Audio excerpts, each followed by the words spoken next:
feisty, dead Egypts that think they can run the world, shouted her mum from amidst a cloud of bacon smoke. The dead actually did kind of run the other world. However, after all her adventures in the midnight hour, Emily had friends in even higher places. She smacked her fist on the table. Right, well, I'll go straight in tonight and talk to the library and get all this sorted out. Love, I don't think you understand.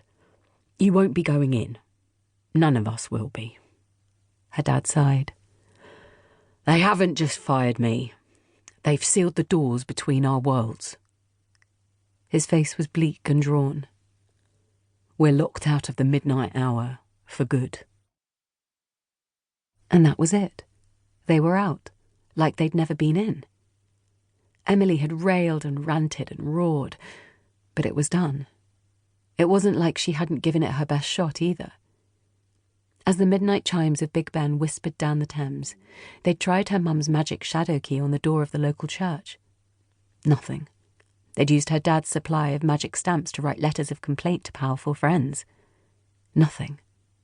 Even one of the precious express delivery stamps, which would usually vanish at the stroke of midnight by magical collection, was still sat there in the morning. That had been the final straw for her dad. He'd taken to the sofa and hadn't even glanced at his beloved compost heap since. He clumped around and had dinners with them and looked after the baby, but some essential spark seemed to have gone. He had, after all, done the world's most dangerous job, and without it, he didn't seem to know who he was supposed to be.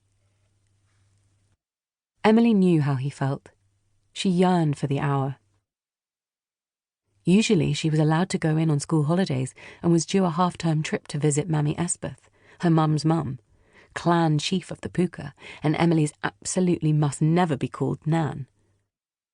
With Mammy's training, Emily had almost mastered her horse shape. Being half Pooka meant Emily was a shapeshifter and could do weird things with luck magic, but only inside the midnight hour, because there wasn't any magic left out here in the real world. In the hour she was special, but out here she was just Emily. It was the worst of times. It was the worst of times. It was like she'd been gifted something precious, then had it snatched away from her. If she wasn't magic, what was she? It reminded her of the way that moody lion had kept kicking the kids out of Narnia. She'd always hated those bits. Them stuck outside, not knowing if they were ever going to be allowed back in, slowly starting to think they might have made it all up. She had imagined them stood at the back of a wardrobe, all hot and stuffy with horrid fur coats, but there being nothing there other than cobwebs and wooden boards. She used to worry every time she put the magic key in the night post door, that this would be the time it wouldn't turn and she'd be stuck outside forever. Now her fears had come true. 2 weeks after the bad news breakfast, Emily was hiding upstairs in her bedroom. She'd had a near humdinger of a row with her mum and had retreated to prevent the apocalypse. They had a track record of catastrophic blowouts, as they both possessed an unstoppable family mouth condition known as the gob. Emily knew her mum had a lot on her plate, what with the baby and now a sad dad at home all day. But she was miserable too, and it was hard not to snap sometimes.